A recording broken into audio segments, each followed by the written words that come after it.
Hello, my scholars and saints. I hope that you're well.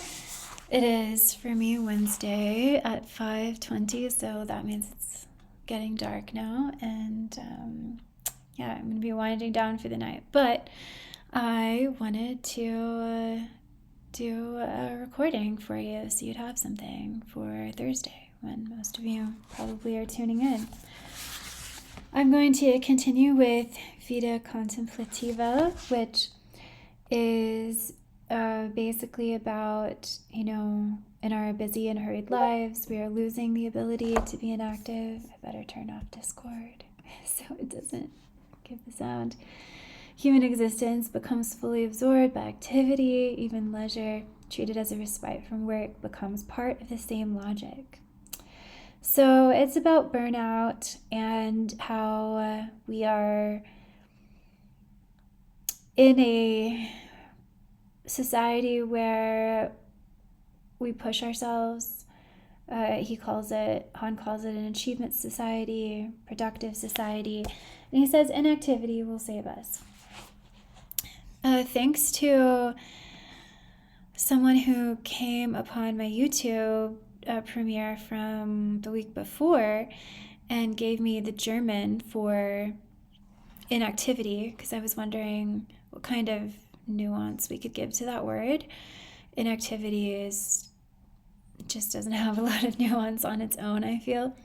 But the German has the meaning, one of the meanings of the German word is to be unemployed. And I looked up the etymology of what it means to be unemployed. Usually when you're unemployed, you're probably stressed out because you need employment, but you are free.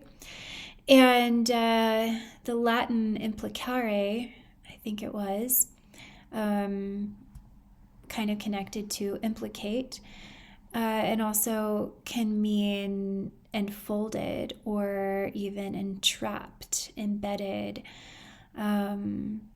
So to give kind of maybe an imprisoning or criminal state to a certain kind of activity that we're tied to, that we're stuck to, and doesn't give us a lot of movement and that kind of freedom. So inactivity could be a space where we feel free to create without having the aim or the goal of actually producing anything.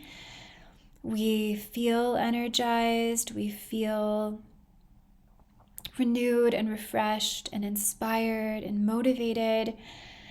During my, I think, very meaningful free time, I love reading books that I feel edify me, my spiritual books, and also just philosophy in general. I love novels sometimes, walking out in nature, listening to meditative talks, meditating, doing yoga, working out. Like all of those things don't really work though if I am rushed and I'm not really putting my all into it. My body can feel very tight and just emotionally weighted down. And I think it's partly, as we talked about last time, a mindset, and it's partly living in the type of world that gives us enough time to have free time, and the kind of work that can be a vocation that we see as meaningful, and that, as someone said, I don't know exactly where this came from, but sparks joy. I've heard that around. I think it has something to do with cleaning our closet, but okay, let's go on to this. We are on the first chapter, just continuing it. During the Sabbath, all activity must cease. No business may be pursued. Essential to the Sabbath are inactivity and the suspension of economic life. Capitalism, by contrast, turns even the festival into a commodity.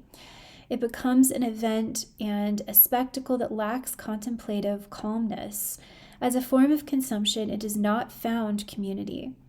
In his essay, The Society of the Spectacle, Guy Debord states that contemporary time is one without festivals. Although the present age presents its time to itself as a series of frequently recurring festivities, it is an age that knows nothing of real festivals. This is a quote. The moments within cyclical time when members of a community join together in a luxurious expenditure of life are impossible for a society that lacks both community and luxury. So I was thinking about this in terms of, my work, and I think there are some people who feel they are in a mode of survival and other people who feel that they are in a mode of luxurious expenditure and excess. And this can result in a bit of misunderstanding and miscommunication between these two groups of people, because people who are feeling as if they are in a mode of expenditure, of luxurious expenditure, might be excited and eager to craft events and meetings and different opportunities to play and to celebrate, etc. But to those who are kind of already at the point that they're burned out, or they're just not getting everything done in the day that they need to, those true festivals can seem like a burden and seem like more time that's taken away if there's some expectation or some pressure to join, or even if it's required because the person who is in luxurious expenditure is, in a leadership position. And I don't think it's easy to just tell the people, and this is kind of a caveat to my claim that it has to do with mindset. I don't think that it makes sense to tell the people who are burnt out and in a survival mode that, you just need to take a break. You need to be able to let go of what you have to do. But I don't think it's necessarily, that I guess that's fine. If that is the sort of mindset and suggestion, and that's sharing of thoughts, but it isn't if it extends to, again, like something that has, pressure and demands and requirements attached to it. And it's just something that is going to be the state of the world when some people, everyone has a different personality and tendency and bandwidth for stress, but also certain people, everyone has different lives, and we all have different pressures and pleasures and privileges. That's the P word I was looking for, I think. My brain just had a list of other words. We're not all the same. We don't all make the same salary, even at one company or institution. Some people don't necessarily have to work or don't have to take on the most hours that the company will even let them, because they have maybe a partner who makes a good salary and contributes. And, some people have kids, other people don't. Some people have pets, other people don't. People have different, mental illnesses and physical challenges and health, for both of those categories. And people just have different values as well. So we really have to get to a place in the world, in companies specifically, in institutions, where we are accepting of the diversity of needs and limitations, and where support doesn't mean giving up your time and your energy and being 100% present at someone else's idea or event or festival, when that's just not at all what someone is able to do or wants to do. And yeah, I mean, you could go on. Support can be, hey, I'm glad that you're having this festival. I need to go and sleep, so that's just not going to work for me.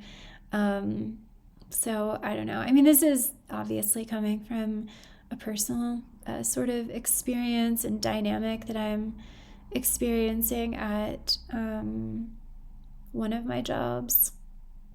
So I would say that's my thoughts.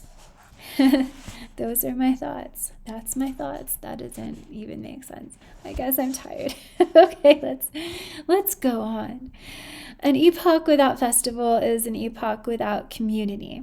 Today, people frequently invoke the term community, but in doing so, they refer to a commodified form of society.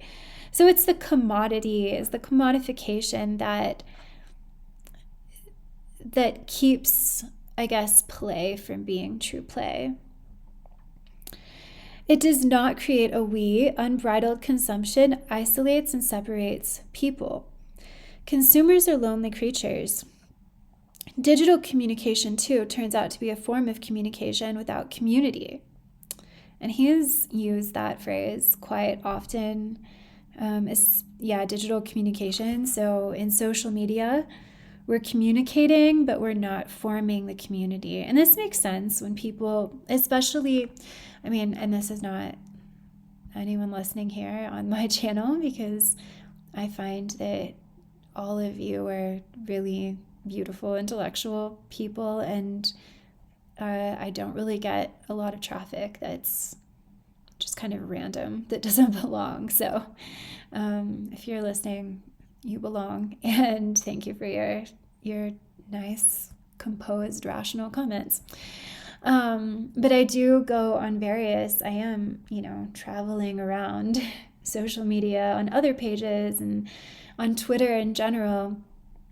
And I think that sometimes a comment is just dropped and people move on and they're not a part of any kind of belonging group of belongingness. And it, I've mentioned before that Twitter can be quite snarky, just what everyone's posting, and I have to watch myself with that. And if you look up the definition of snarky, it's like such a necessary definition to know. Capitalism transforms time itself into a commodity. In this way, time loses its festiveness. De Boer remarks on the commercialization of time. The reality of time has been replaced by the publicity of time. Another essential characteristic of the festival is luxury. Luxury suspends economic compulsion. As increased vitality as an intensity, it is luxation, that is, deviation from the necessities and needs of mere life. Capitalism, by contrast, accords absolute value to survival. When life degenerates into survival, luxury disappears. Even the highest level of performance does not achieve luxury. Work and performance belong to the order of survival. Action does not take the form of luxury because action springs from a lack. Oh, it's such a good word. I think it's a specific type of action, but again, he is missing his adjective, I guess. But, I think what kind of action does not take the form of luxury? But he is, creating a dualism between action and inaction, or inactivity. Even luxury is consumed. It takes on the form of a commodity and loses its festiveness and radiance. But again, I don't think that it's really always anyone's fault that there's not space for luxury, that we start to look at our time as I guess, valued and valuable. I just think that some people, depending on where they are in life, we can't, like, what can we do, right? How can we carve out more time for ourselves so that we're not burned out, so that we can engage in luxury without feeling guilty that we're taking time for ourselves? Life shouldn't be all about compulsory work. Even a vocation, a beautiful job that you love, can sometimes be too much if you have to do too much of it to survive financially. Or if there are, rules, like micromanaging rules. If you have to work a certain number of hours beyond what you would prefer if you could choose and create a good work-life balance. I think that a lot of people would say that they could improve somehow on their work-life balance. And I'm not saying that Han is blaming us. I just think he's critiquing society. I mean, he talks about capitalism as being, I think he means fetishized, like extreme capitalism, but it's translated as just capitalism. So, I think he is maybe calling for new structures and new ways of being that are, on a grand scale. But I guess, his philosophy is not to tell us or suggest how to do it. It's just to point out the problem, which I don't know if that is, I guess it is what it is. So, for Theodore W. Adorno, luxury is emblematic of an uncorrupted happiness that is destroyed by the logic of efficiency. Efficiency and functionality are ways of survival. Luxury suspends them. Rampant technology eliminates luxury. And this is a quote from Adorno. The express train that in 3 nights and 2 days hurtles across the continent is a miracle, but traveling in it has nothing of the faded splendor of the, Train Bleu, maybe? I don't know exactly what that is. What made up the voluptuousness of travel, beginning with the goodbye waving through the open door, the solicitude of amiable acceptors of tips, the ceremonial of meal times, the constant feeling of receiving favors that take nothing from anyone else, has passed away, together with the elegant people who were wont to promenade along the platforms before the departure, and who will by now be sought in vain even in the foyers of the most prestigious hotels. We owe true happiness to the useless and the purposeless, to what is intentionally convoluted, what is unproductive, indirect, exuberant, superfluous, to beautiful forms and gestures that have no use and serve no purpose. Unlike walking to a destination, running somewhere or marching, taking a leisurely stroll is a luxury. Ceremonious inactivity means we do something, but to no end. This to no end, this freedom from purpose and usefulness, is the essential core of inactivity. It is the basic formula for happiness. And I agree wholeheartedly with this. To truly play is to do something for fun and enjoyment, or, for personal seeking and development. It can be intellectual, it can be spiritual, it can be social. And it's to experience, it's to be instead of have, or be an aim of something.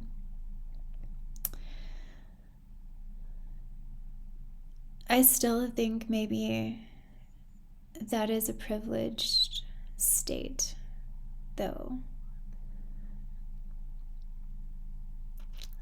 That not everyone can achieve. I definitely feel that I achieve it in my life.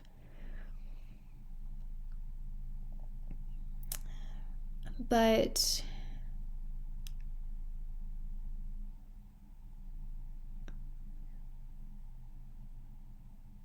yeah, I don't know. There could be more hours in the day. Walter Benjamin's figure of the flaneur is characterized by inactivity. The peculiar irresolution of the flaneur, I don't know if I'm saying that right, just as waiting seems to be the proper state of the impassive thinker, doubt appears to be that of the flaneur. And obviously, I don't know what that is either. So, what is that? Someone tell me. Oh, I don't have time to look it up. An elegy by Schiller contains the phrase, the hesitant wing of the butterfly.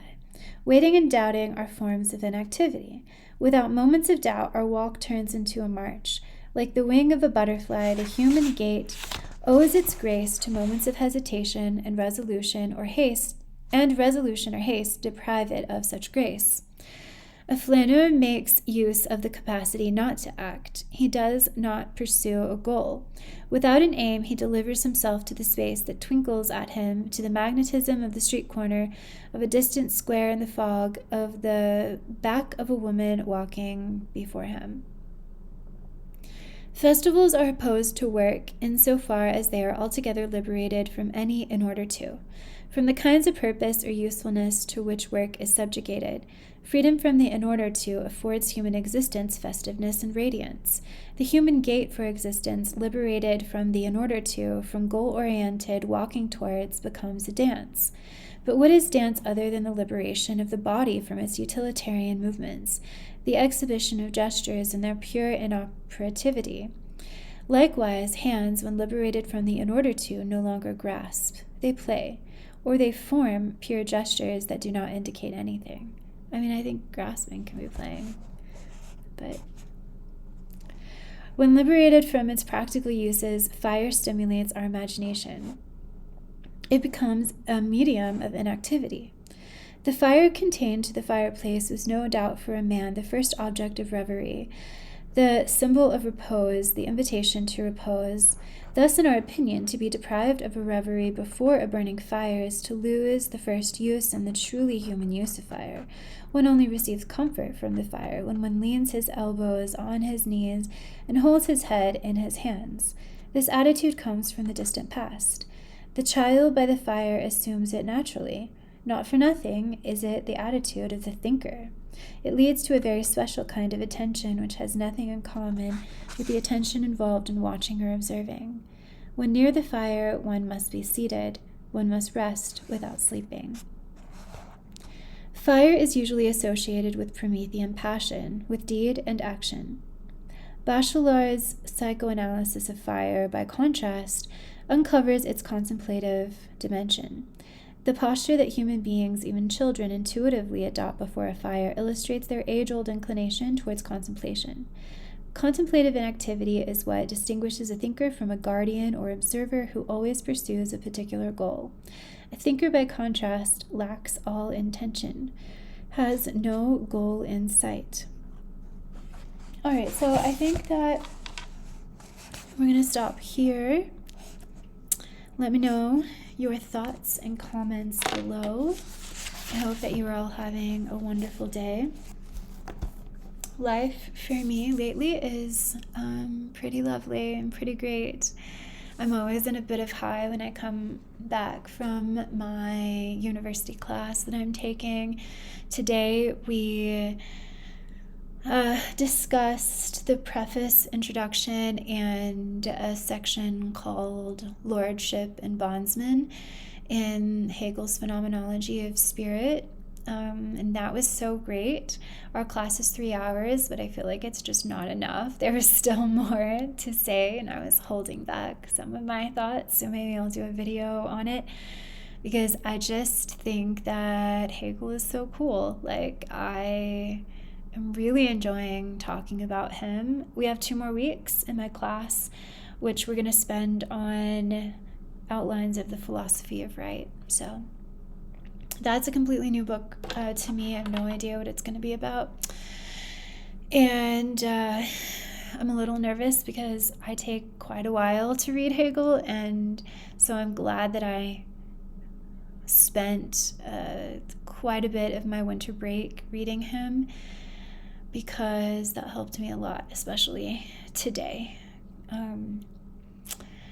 But otherwise, just meetings and sort of manifesting my tax return because my Eastern religions class got canceled. It got canceled like basically the weekend before classes started, so there was no chance for me to replace it with anything except for a late start class, which means that doesn't start until, well, actually now it starts next week, but I don't get paid for it until the end of February. So I'm sort of in a financial, is the word chokehold? I don't know. That's what I wanted to say. I'm kind of like rushing to return some things that I bought, including like 17 books that I bought, I guess, since November. And just getting refunds on things and selling things, and then hoping my tax refund gets here so I can pay bills and not get interest on debts and things like that. So it's just difficult when you have maybe like $800 less in your account for a month, and I don't know, colleges just don't do anything. They're like, well, you could figure it out. So I have to figure it out and be creative, but that's okay. Everything will be fine. I don't I'm doing the most I can.